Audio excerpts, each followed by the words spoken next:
Le forum d'aujourd'hui qui accueille sur 2 jours plus de 500 personnes du monde entier a pour thème le stress, scénario et forecast. Donc c'est un thème tourné vers l'avenir qui embrasse plusieurs secteurs, qui permet à la fois de regarder quantitativement comment se produisent les événements de marché, mais aussi réfléchir à des scénarios macroéconomiques, microéconomiques.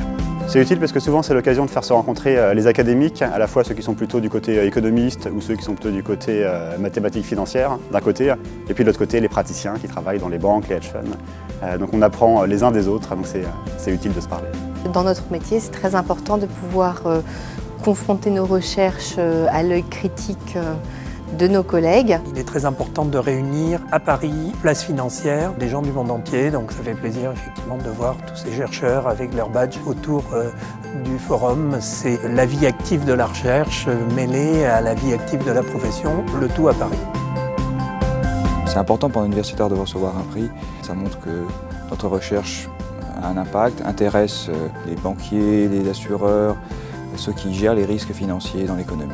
Nos prix sont particulièrement tournés vers ce qu'on pourrait appeler le transfert générationnel, c'est-à-dire la jeune génération d'économistes ou de chercheurs en mathématiques, en finance, qui vont recevoir le prix du meilleur jeune chercheur, donc moins de 40 ans, et le prix du meilleur article en finance, ainsi que le prix du meilleur article sur un sujet d'actualité, qui est toujours un peu notre prix Louis Bachelier. C'est une reconnaissance académique des pairs. Et puis c'est aussi pour nous l'occasion de faire connaître nos travaux auprès du grand public.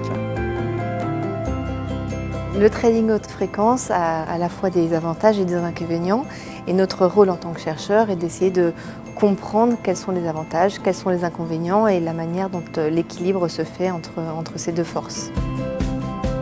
La perspective traditionnelle auprès des universitaires, c'est que les médias, en particulier les médias de masse, n'ont aucun impact sur les cours de bourse et l'activité boursière. Mais on peut essayer d'exploiter des événements qui ont lieu au quotidien pour essayer d'isoler l'effet qui nous intéresse, à savoir l'impact des médias sur le marché boursier.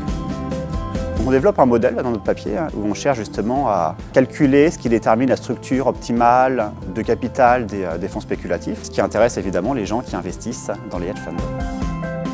L'Institut Louis Bachelier participe énormément à l'intermédiation en fait, entre le monde académique, de la recherche en finance et le monde de l'industrie, puisque les questions qui nous préoccupent sont avant tout des questions soulevées dans le monde de l'industrie financière.